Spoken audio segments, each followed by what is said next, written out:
जय हिंद मित्रांनो, नमस्कार. मी विजय कदम. या व्हिडिओच्या माध्यमातून आपल्याला महाराष्ट्र लोकसेवा आयोगाचे जे काही नॉन गॅझेटेड पोस्ट आहेत, जसं की गट ब आणि गट क, तर ग्रुप बी आणि ग्रुप सीचा जो अभ्यासक्रम आहे त्याच्या संदर्भात माहिती बघायची आहे. त्याचबरोबर जी परीक्षा पद्धत जी आहे, या परीक्षा पद्धतीच्या बाबतीमध्ये पण माहिती बघायची आहे. आता या व्हिडिओतून आपल्याला काय काय गोष्टी समजणार आहेत त्या मी तुम्हाला सांगितल्या. बट जे विद्यार्थी सुरुवात करत आहेत, अभ्यासाला सुरुवात करत आहेत, म्हणजे एमपीएससीचे असेल किंवा यूपीएससीचे असेल, तर त्याच्यासाठी काही गोष्टी तुम्हाला माहिती असणं गरजेचे आहेत की अभ्यासाची सुरुवात करत असताना जे काही इम्पॉर्टंट स्टेप्स जे आहेत त्या स्टेप्सनं जाणं पण गरजेचं आहे. डायरेक्टली आपण रेफरन्स बुक हाताला घेणं, वाचायला घेणं ते चुकीचं आहे.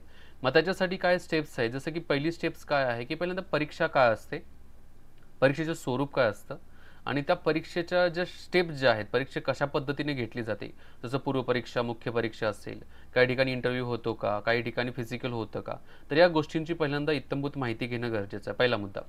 दुसरा मुद्दा काय आहे की त्या परीक्षेचा जो सिलेबस जो आहे तो सिलेबस पद्धती कशा प्रकारची आहे, म्हणजे त्याच्यामध्ये कोणते कोणते विषय येतात, त्याचबरोबर कोणत्या विषयामधील पर्टिक्युलर टॉपिक जे आहे त्याच्यावरती क्वेश्चन्स येतात ते माहिती असणं गरजेचं आहे. आणि त्याच्यासाठीचा तिसरा टप्पा जो येत आहे तो क्वेश्चन पेपर्स, म्हणजे मागच्या ज्या काही परीक्षा झालेल्या आहेत त्या परीक्षांचे क्वेश्चन पेपर बघणं गरजेचं आहे. म्हणजे या तिन्ही गोष्टी आपण पहिल्यांदा केल्यानंतर मग आपल्याला सुरुवात करत असताना मग आपला चौथा मुद्दा येतो की बेसिक्सपासून सुरुवात करायची आहे. आता बेसिकपासून सुरुवात करायची आहे म्हणजे काय करावं लागेल, तर तुम्हाला जे काही स्टेट बोर्डाची पुस्तकं असतील तर त्यांच्यापासून सुरुवात करावी लागेल. मग त्याच्यामध्ये इतिहास असेल, भूगोल असेल, अर्थशास्त्र, राज्यशास्त्र, तर हे जे विषय आहेत या विषयातील जे महत्त्वाचे मुद्दे जे आहेत त्या मुद्द्यांचा अभ्यास करणं गरजेचं आहे. आता ही रिव्हिजन फेज आपण म्हणू शकतो, कारण प्रत्येकजण जे काही स्टेट बोर्डची पुस्तकांचा अभ्यास करूनच इथंपर्यंत आलेलं असतं. सो ते लक्षात नसतं आपल्याला, बट आपण जर प्रॉपर रिव्हिजन केलं तर त्याच्यातून जी काही इन्फॉर्मेशन आहे, जी काही परीक्षाभिमुख माहिती आहे ते डेफिनेटली आपण काय करू शकतो, तर अंडरस्टँडिंग करू शकतो. आणि त्या बेसिसवरती मग आपला पाचवा जो टप्पा येतो आहे, तो पाचवा टप्पा जो आहे तो रेफरन्स बुकचा येत आहे. म्हणजे या टप्प्यात थ्रू जाणं, या स्टेप्स थ्रू जाणं काय तर गरजेचं आहे. डायरेक्टली आपण फिफ्थ स्टेपला गेलो तर त्याच्यानंतर काय होऊ शकतो की काय वाचायचं आहे आणि काय सोडायचं हे आपल्याला कळणार नाही आहे. त्यामुळे पहिल्यांदा आपल्याला या स्टेप्सनं जाणं गरजेचं आहे. त्याच्यामधलीच आत्ता महाराष्ट्र अराज्यपत्रित जी काही सेवा ज्या आहेत याच्यामध्ये आपण ग्रुप बी आणि ग्रुप सी म्हणत आहेत. आता यांची पूर्वपरीक्षा जी आहे एमपीसीच्या माध्यमातून एकत्रित घेतली जाते. मुख्य परीक्षा वेगवेगळी होते, पण पूर्वपरीक्षा जी आहे ती एकत्रित घेतली जाते. आता ही संयुक्त पूर्वपरीक्षा जो आहे तो त्याचा थोडा पॅटर्न बघू.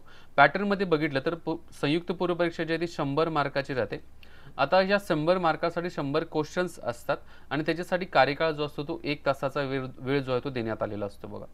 त्याच्यानंतर जी मुख्य परीक्षा असणार या परीक्षेच्या टप्प्यांच्यामध्ये, ती मुख्य परीक्षा काय असणार, 400 मार्काची असणार आहे. पेपर 2 याच्यामध्ये येणार आहेत बघा, पेपर पहिला आणि पेपर दुसरा. बट ही काय होते, तर स्वतंत्र मुख्य परीक्षा होते बघा. मग PSIची घ्या, STIची घ्या, असिस्टंट असेल, RTO असेल, त्याच्यानंतर ज्या काही बाकीच्या एक्साइज वगैरे असेल तर यांची जी काही मुख्य परीक्षा जी आहे ती सेपरेट घेतली जाते. आता याच्यामध्ये फिजिकल कुणाकुणाला असतं, तर फिजिकल जे आहे ते केवळ आणि केवळ जी PSIची परीक्षा आहे, पोलीस उपनिरीक्षक जे पद आहे या पदासाठी काय घेतले जाते, तर इथं शारीरिक चाचणी म्हणजे फिजिकल होतं.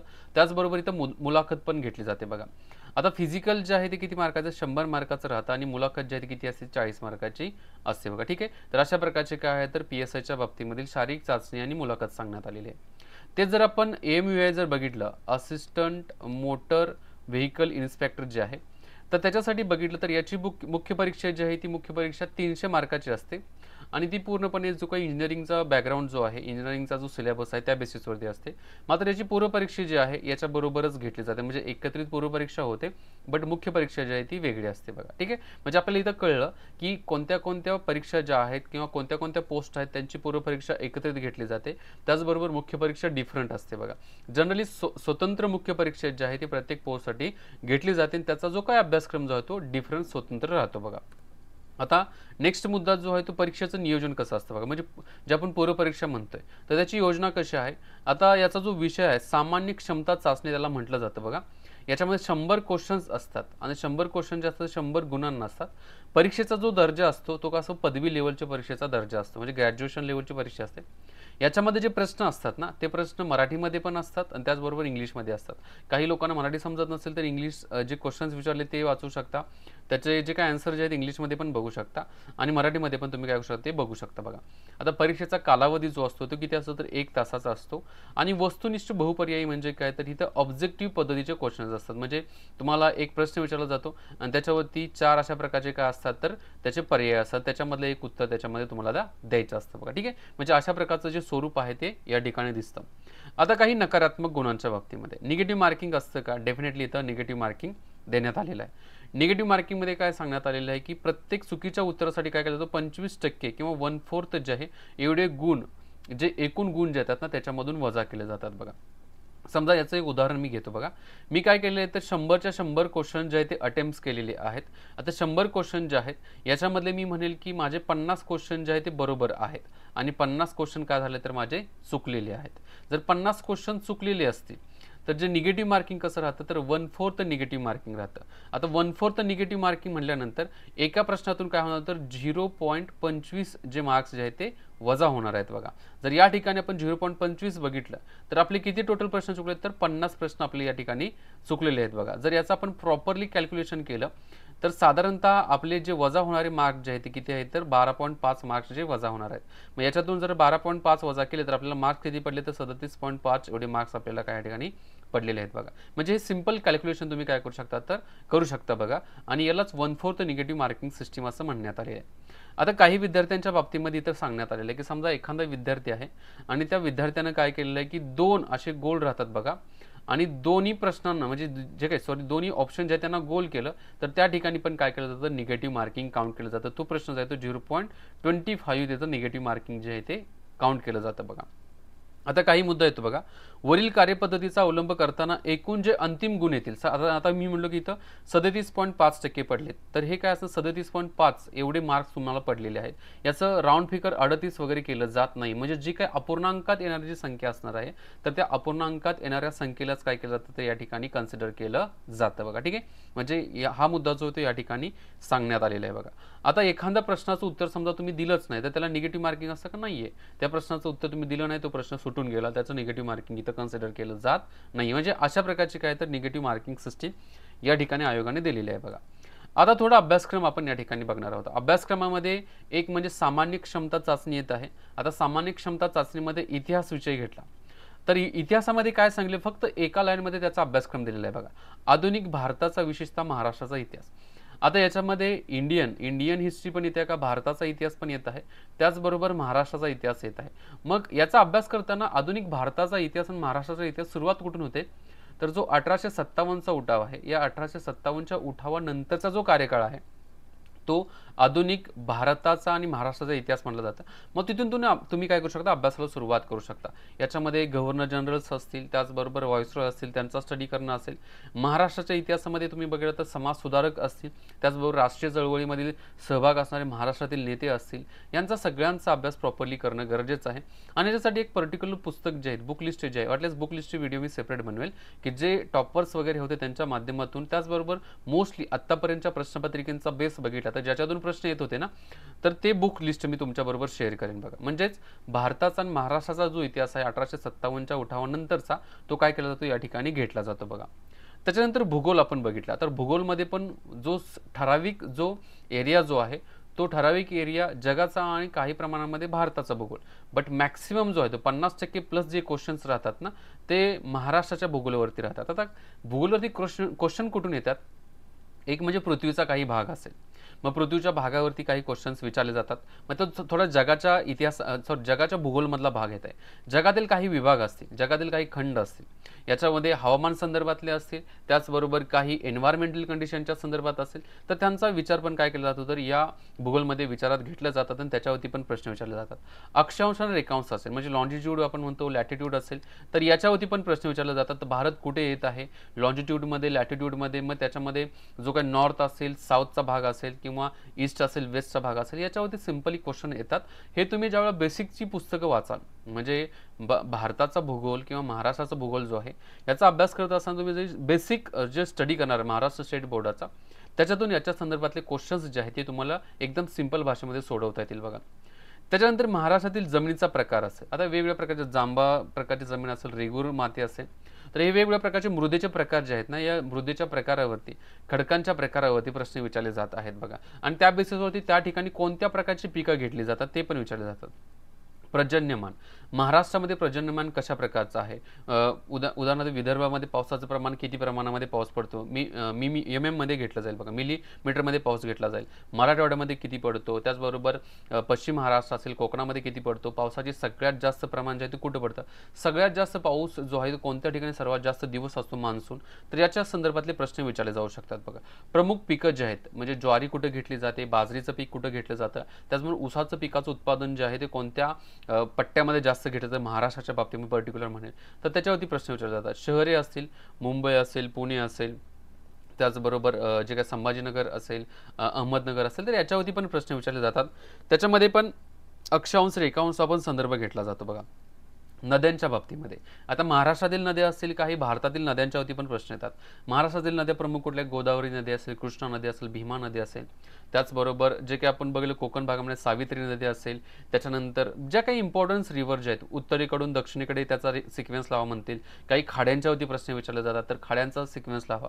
तर हे जे आहेत, आता मी तुम्हाला जे मुद्दे सांगतोय ना, हे मुद्दे तुम्ही प्रिव्हियस इयर क्वेश्चन पेपर बघितले की त्याच्यातून तुम्हाला कळेल की एक्झॅक्टली क्वेश्चन्स कशावरती येतात, कोणत्या ज्या काही इथं देण्यात आलेल्या टॉपिकवरती येतात, तर त्यांना प्रॉपरली प्रिपेअर करणं गरजेचं आहे बघा. उद्योगधंद्यांच्या बाबतीमध्ये पण पश्चिम महाराष्ट्रामध्ये कोणते उद्योगधंदे आहेत, कोकणामध्ये कोणते उद्योगधंदे आहेत, खानदेशामध्ये कोणते उद्योगधंदे केले जात आहेत बघा. कापसाचं उत्पादनाच्या बाबतीमध्ये बघितलं तर कोणत्या ठिकाणी उद्योगधंद्यांचा तिथं काय होत आहे तर वाढ होत आहे. तर या मुद्द्यांना पण आपण अभ्यासणं गरजेचं आहे बघा. पुन्हा एकदा मी सांगतो की याला तुम्ही प्रिव्हियस इयर क्वेश्चन्स पेपर बघितले तर त्याच्यातून हे टॉपिक जे आहेत एक्झॅक्टली काय वाचायचं आहे आणि काय सोडायचं आहे ते तुम्हाला समजून जाईल बघा. नेक्स्ट जे आहे ते अर्थव्यवस्था. आता अर्थव्यवस्थेमध्ये काय काय मुद्दे येत आहेत बघा. याच्यामध्ये भारताची अर्थव्यवस्था, राष्ट्रीय उत्पन्नामध्ये बघा जे काही आपण एका लेवलला म्हणतो की पर कॅपिटा इन्कम जे आहे दरडोई उत्पन्नावरती प्रश्न विचारले जाऊ शकतात. देशाचं उत्पन्न जे आहे याच्यामध्ये GDP असेल, त्याचबरोबर NDP असेल, NNP असेल, त्याच्यानंतर DNP असेल, अशा नंबर ऑफ थिंग्स ज्या आहेत या कन्सेप्ट ज्या आहेत या राष्ट्रीय उत्पन्नामध्ये येतात बघा. आता GDP कशाला म्हटलं जातं, त्याचबरोबर NDP कशाला म्हटलं जातं, नॅशनल डोमेस्टिक प्रोडक्ट असेल, ग्रॉस डोमेस्टिक प्रोडक्ट असेल, तर यांना कशाच्या बेसिसवरती मोजलं जातं. याच्यामध्ये पण तुम्ही बघितलं तर पर्सेंटेज वाईज डिफरंट राहतं. डेव्हलपमेंट बघितली आणि ग्रोथ बघितली तर वेगळी राहते. म्हणजे डेव्हलपमेंट जो आहे, ग्रोथ हा डेव्हलपमेंटचाच भाग आहे. सो डेव्हलपमेंटच्या बाबतीमध्ये पण क्वेश्चन विचारले जाऊ शकतात. देशाच्या GDPच्या बाबतीमध्ये क्वेश्चन विचारले जाऊ शकतात. सो ते माहिती असणं काय तर गरजेचं आहे. शेतीच्या बाबतीमध्ये विचारलं जाऊ शकतं. आता शेतीच्या बाबतीमध्ये शेतीतून GDPचं पर्सेंटेज किती आहे, शेतीतून कशा प्रकारचं उत्पन्न घेतलं जात आहे आत्ताच्या घडीला, त्याचबरोबर शेती संदर्भातल्या काही योजना असतील, प्रधानमंत्री फसल विमा योजना असेल, त्याचबरोबर जे काही किसान कार्ड जे आहे त्याच्या संदर्भात प्रश्न विचारले जाऊ शकतात. सो आपल्याला शेतीचा पण अभ्यास करणं गरजेचं आहे. उद्योगांच्या बाबतीमध्ये उद्योग व्यवसाय जे आहे ते उद्योग व्यवसाय कोणते कोणते आहेत महाराष्ट्रामध्ये याच्यामध्ये पण बघा. प्राथमिक उद्योग असेल, द्वितीय उद्योग असेल, तृतीय असेल, या सेक्टर वाईज आपण त्याला डिफाईन करतो, तर त्याला पण इथं विचारला जाऊ शकतं बघा. परकीय व्यापार आपण बघितले, म्हणजे फॉरेन ट्रेड्स बघितल्या. याच्यामध्ये परकीय व्यापाराच्या बाबतीमध्ये, परकीय व्यवहाराच्या बाबतीमध्ये पण क्वेश्चन विचारले जाऊ शकतात. फॉरेन ट्रेड पॉलिसी कुठल्या कुठल्या आहेत त्याच्यावरती प्रश्न विचारले जाऊ शकतात. त्याच्या संदर्भातले काही कायदेच आहेत बघा. फेमा कायदा असेल, त्याचबरोबर फेरा कायदा असेल, याच्यावरती पण प्रश्न विचारले जाऊ शकतात आणि याच्या अगोदर पण विचारलेले आहेत. सो ते माहिती असणं गरजेचं आहे. बँकिंग सिस्टीमच्या बाबतीमध्ये जसं की शेड्युल्ड बँक असेल, नॉन शेड्युल्ड बँक असतील, त्याच्यानंतर याच्यामधील जे काही रिझर्व्ह बँक ऑफ इंडियाचे काही रूल्स रेग्युलेशन्स असतील, RBI ॲक्ट 1934 आहे त्या कायद्याच्यानुसार कशा प्रकारचं बँकांना कायदा जे काही रूल्स रेग्युलेशन देण्यात आलेले आहे. SBI असेल, ICICI बँक असेल, HDFC बँक असेल, शिखर बँकांच्या संदर्भात लीडिंग बँक आपण म्हणतोय, त्याचबरोबर RRB असेल, रिजनल रुरल बँका असेल, तर याच्या संदर्भात पण बँकिंग सेक्टर रिलेटेड क्वेश्चन विचारले जातात. हे पुन्हा एकदा तुम्हाला पाठीमागच्या क्वेश्चन पत्रिका बघितल्या, प्रश्नपत्रिका, तर त्याच्यातून हे क्लिअर होईल. लोकसंख्येच्या बाबतीमध्ये 2011च्या लोकसंख्येवरती प्रश्न विचारला जाऊ शकतो. आता येणाऱ्या कार्यकाळामध्ये लोकसंख्येचा डेटा जो येईल त्याच्यावरती पण प्रश्न विचारले जाऊ शकतात. लोकसंख्या कोणत्या भागामध्ये लोकसंख्या जास्त आहे, लोकसंख्येची घनता, साक्षरता, सेक्स रेशो याच्यावरती प्रश्न विचारतात बघा. दारिद्र्य आणि बेरोजगारीवरती पण प्रश्न विचारले जातात. दारिद्र्याचं पर्सेंटेज काय आहे त्याच्या संदर्भातल्या काही समित्याच होत्या, रंगराजन समिती असेल, सुरेश तेंडुलकर समिती असेल, लकडवाडा समिती असेल, तर याला धरून प्रश्न विचारले जातात बघा. आणि हा याचा जो काही बेसिकली जो स्टडी आहे ना, तो तुमचा जो काही पंचवार्षिक योजना बघितला, म्हणजे पहिल्या पंचवार्षिक योजनेपासून 12व्या पंचवार्षिक योजनेपर्यंत गेला तर काही बेसिक इन्फॉर्मेशन जी आहे इथं देण्यात आलेल्या पॉईंटची ते तुम्हाला भेटून जाईल आणि त्याच्यानंतर एक पर्टिक्युलर टॉपिकवर तुम्ही त्याचा स्टडी करायला सुरुवात कराल बघा. आता मुद्रा आणि राज्यकोष नीती जी आहे याच्या संदर्भात पण प्रश्न विचारले जाऊ शकतात. M1, M3, M2 जे आहे त्याच्या संदर्भात असेल, डिमॉनिटायझेशनच्या बाबतीमध्ये असेल, त्याचबरोबर डिमॉनिटायझेशन का करतात त्याच्या बाबतीमध्ये असेल, राज्यकोषीय नीती का असेल म्हणजे फिस्कल पॉलिसी असेल, मग फिस्कल डेफिसिट कशाला म्हटलं जातो, फिस्कल सरप्लस कशाला म्हटलं जातं, फिस्कल एक्सपेंडिचर असेल, त्याचबरोबर फिस्कल जे आपण म्हणतो की रेव्हेन्यू असेल, तर या सगळ्या गोष्टी कॅपिटल रेव्हेन्यू असेल, कॅपिटल एक्सपेंडिचर असेल, तर या सगळ्या गोष्टी ज्या आहेत ते राज्यकोषीय नीतीमध्ये काउंट केल्या जातात. आणि ही भारताची जी अर्थव्यवस्था आहे ना, या भारताच्या अर्थव्यवस्थेसंदर्भातले हे मुद्दे येतात बघा. शासकीय अर्थव्यवस्था. आता शासकीय अर्थव्यवस्थेमध्ये आता तुम्हाला अभ्यासायचं पुढच्या वर्षासाठी. सो फायनान्शियल इयर 2024चा जो काय अर्थसंकल्प असेल, या अर्थसंकल्पात 1 फेब्रुवारीला अर्थसंकल्प मांडला जाणार आहे. या अर्थसंकल्पातील डिटेल इन्फॉर्मेशन जे आहे, जे फॅक्च्युअल इन्फॉर्मेशन आहे, ज्याच्यावरती प्रश्न विचारले जाऊ शकतात, तर त्याचा अभ्यास करणं गरजेचं आहे. त्याचबरोबर आत्ताचा जो अर्थसंकल्प आहे 2023चा, तर त्या अर्थसंकल्पामधील काही महत्त्वाचे मुद्दे जे आहेत ना, त्या महत्त्वाच्या मुद्द्यांचा पण आपण अभ्यास करणं गरजेचं आहे बघा. त्याच्यानंतर लेखा आणि लेखापरीक्षण असेल तर याच्या बाबतीमध्ये पण प्रश्न विचारतात. याला पॉलिटीला तुम्ही काय करू शकता तर थोडं रिलेट करू शकता बघा. त्याच्यानंतर नेक्स्ट जो आहे तो चालू घडामोडी. आता जागतिक त्याचबरोबर महाराष्ट्रापर्यंतच्या ज्या चालू घडामोडी असतील म्हणजे जगामध्ये काय घडलेलं आहे. इस्रायल, आता इस्रायल हा कोणत्या खंडामध्ये येतो आहे, इस्रायल आणि पॅलेस्टाईनचा जो इश्यू चालू आहे ना त्याच्या संदर्भातला काही क्वेश्चन्स असू शकतात. गाझा स्ट्रीप आणि पॅलेस्टाईन जे आहे हे एकत्रित आहे का वेगवेगळे आहेत. गाझा स्ट्रीपमध्ये जे काही आत्ताच्या घडीला अतिरेकी संघटना आहे हमास, तर त्याच्या बाबतीमध्ये प्रश्न विचारला जाऊ शकतो. भारतामध्ये जो 2008ला जो अतिरेकी हल्ला झाला त्यावेळेला कोणत्या अतिरेकी संघटनेचे इन्व्हॉल्वमेंट होते, तर हा जागतिक लेवलचा मुद्दा म्हणून. भारताच्या बाबतीमध्ये काही पुरस्कारांच्यावरती प्रश्न विचारले जाऊ शकतात. काही जे काही नोबेल पुरस्कार जे आहेत इंटरनॅशनल लेवलचे त्याच्यावरती प्रश्न विचारले जाऊ शकतात. महाराष्ट्र लेवलला महाराष्ट्र भूषण पुरस्कार असेल त्याच्या संदर्भात असेल. क्रीडा क्षेत्रातील क्वेश्चन्स विचारले जाऊ शकतात. क्रीडा क्षेत्रात आता ऑलिम्पिक झालं तर ऑलिम्पिकच्या बाबतीमध्ये पर्टिक्युलर काही वर्ल्ड जे हे झालेले आहेत खेळ झालेले त्याच्या बाबतीमध्ये पण क्वेश्चन विचारले जाऊ शकतात. सो त्याचं प्रॉपरली प्रिपरेशन करणं गरजेचं आहे. आणि जे चालू घडामोडी आहेत ना काही विचारलं जाऊ शकतं, बट आपण प्रिपेअर होत असताना प्रिव्हियस इयर क्वेश्चन पेपरचा बेस घेऊन आपण प्रिपेअर व्हायचं बघा. राज्यशास्त्र याच्यामध्ये संसदेबरोबर संसदेमध्ये काय येतं, लोकसभा, राज्यसभा, त्याचबरोबर राष्ट्रपती असतील तर यांचा भाग येतो. उपराष्ट्रपती असतील, पंतप्रधान असेल, मंत्रिमंडळ असेल. तसंच राज्याच्या मध्ये राज्याचं मंत्रिमंडळ असेल, मुख्यमंत्री असतील, उपमुख्यमंत्री असतील, राज्यपाल असेल ते येत आहेत. नंतर भारताच्या घटनेच्या बाबतीमध्ये काही क्वेश्चन्स असू शकतात. कलम 1 पासून 395 पर्यंतच्या कलमांचा एक रेफरन्स विचारला जाऊ शकतो, त्याच्यावरचे क्वेश्चन विचारले जाऊ शकतात. सो त्याचं प्रिपरेशन करणं गरजेचं आहे राज्यशास्त्राच्या बाबतीमध्ये. त्याच्यानंतर सामान्य विज्ञान. सामान्य विज्ञानमध्ये फिजिक्स, केमिस्ट्री, झुलॉजी, बॉटनी आणि हायजिन्स. आता मोस्टली याच्या अगोदर बघा प्रश्न झुलॉजी असेल, वनस्पतीशास्त्र असेल, आरोग्यावरती येत होते. आता हळूहळू काय होतं की फिजिक्सवरती पण क्वेश्चन विचारले जातात आणि त्याचं रसायनशास्त्र म्हणजे केमिस्ट्रीवरती पण विचारलं जातं. सो आत्ता अभ्यास करताना इक्वली करायचा आहे. याच्यामध्ये तुम्हाला फिजिक्स पण मेंटेन करायचं आहे, फिजिक्सचा पण स्टडी पाहिजे. आता स्टडी करताना काय करायचं, जे काही 6वी पासून 10वी पर्यंतचे फिजिक्सची पुस्तकं आहेत, जे काही आपण म्हणतो की विज्ञानाची पुस्तकं त्याच्यामधून क्लिअर होईल. नाहीतर एज्युकेट टू इंडिया ग्रुपचं मोबाईल ॲप्लिकेशन आहे, खाली लिंक मी त्याच्या डिस्क्रिप्शन बॉक्समध्ये देतो. तर त्याच्यामध्ये तुम्हाला बेसिकचे हे कोर्स जे आहेत ते मिळूनच जातील. त्याचबरोबर रिव्हिजन कोर्स पण भेटून जाईल. आणि तुम्हाला जर सामान्य विज्ञानचा पाहिजे असेल 6वी ते 10वी पर्यंतच्या NCERT बेस्ट मी स्वतः टीच केलेले आहेत, तर त्याचा पण कोर्स तुम्हाला भेटून जाईल. त्याच्यामध्ये तुमचं सामान्य विज्ञान क्लिअर होईल. प्लस त्याच्या नोट्स आहेत. आता त्या नोट्स इंग्लिशमध्ये आहेत पण कन्सेप्ट मी तुम्हाला एकदम मराठीमध्ये क्लिअर केलेले आहेत बघा. अंकगणिताच्या बाबतीमध्ये, अंकगणितामध्ये बेरीज, वजाबाकी, गुणाकार, भागाकार, दशांश आणि अपूर्णांक, टक्केवारी. आता इथं देताना फक्त एवढं दिलेलं आहे. थोडे जे क्वेश्चन्स असतात ना त्या अंकगणिताच्या बाबतीमध्ये वेळ खाऊ असतात. सो याला प्रिपेअर करत असताना स्मार्ट वेनं जायचं आहे. जसं की तुम्हाला कशावरती तर टाइम अँड वर्कवरती क्वेश्चन येतो, तर टाइम अँड वर्कचा क्वेश्चन पॅटर्न कसा आहे त्याचा थोडा रेफरन्स घ्या पाठीमागच्या प्रश्नपत्रिकेचा आणि त्या पॅटर्नचे क्वेश्चन जे आहे त्याचं प्रिपरेशन प्रॉपरली करा. अशा पद्धतीने जाणं गरजेचं आहे. बुद्धिमत्ता चाचणी जी आहे याच्यामध्ये पण तुम्हाला कॅलेंडर असेल, घड्याळावरती प्रश्न विचारले जातात.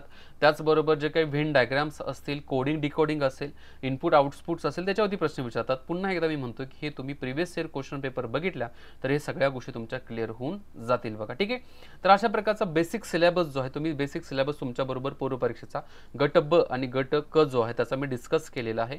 आता या सिलेबसला थोडं डिस्क्रिप्टिव्हली जायचं असेल तर मी म्हटलो मागच्या एक 10 वर्षाच्या प्रश्नपत्रिका बघा. त्या प्रश्नपत्रिकेमध्ये कशा प्रकारचे प्रश्न विचारलेले आहेत त्या प्रश्नांचे एक लिस्ट काढा. जसं राज्यशास्त्र मी म्हटलो, आता एक सिंपल गोष्ट मी म्हणजे पॉलिटी घेतलं किंवा राज्यशास्त्र मराठीत आपण म्हणतो, तर पॉलिटीमध्ये आपण संसद घेतला तर संसदेवरती कुठले कुठले टॉपिक आहेत त्याच्यावरती प्रश्न विचारलेले आहेत. तर समजा लोकसभा असेल, राज्यसभा असेल, त्याचबरोबर राष्ट्र प्रेसिडेंट असतील, त्याच्यानंतर जे मंत्रिमंडळ आहे कॅबिनेट असेल त्याच्यावरती प्रश्न विचारतायत ना, मग त्याच्यावरती पर्टिक्युलर प्रश्न कशावरती येतात, तर त्या टॉपिकनं काय करा, पहिल्यांदा बाहेर काढा आणि त्याचा पहिल्यांदा स्टडी प्रॉपरली करा. अशा स्टेपनं काय होतं जाणं गरजेचं आहे बघा. ठीक आहे, तर अशा प्रकारचा मी सिलेबस या ठिकाणी डिस्कस केलेला आहे. बाकी एज्युकेटिव्ह इंडिया ग्रुपचं ॲप्लिकेशन आहे, लिंक खाली दिलेली आहे. नंबर ऑफ कोर्सेस आहेत, त्याचा डेफिनेटली तुम्हाला फायदा होईल. तो सो ते कोर्सेस जे आहेत नक्की परचेस करा. जास्त त्याची म्हणजे काही कॉस्ट आहे ती खूप जास्त नाही आहे, तुम्हाला परवडेबल अशा प्रकारची त्याची कॉस्टिंग आहे. मी इथं थांबतो. जय हिंद मित्रांनो.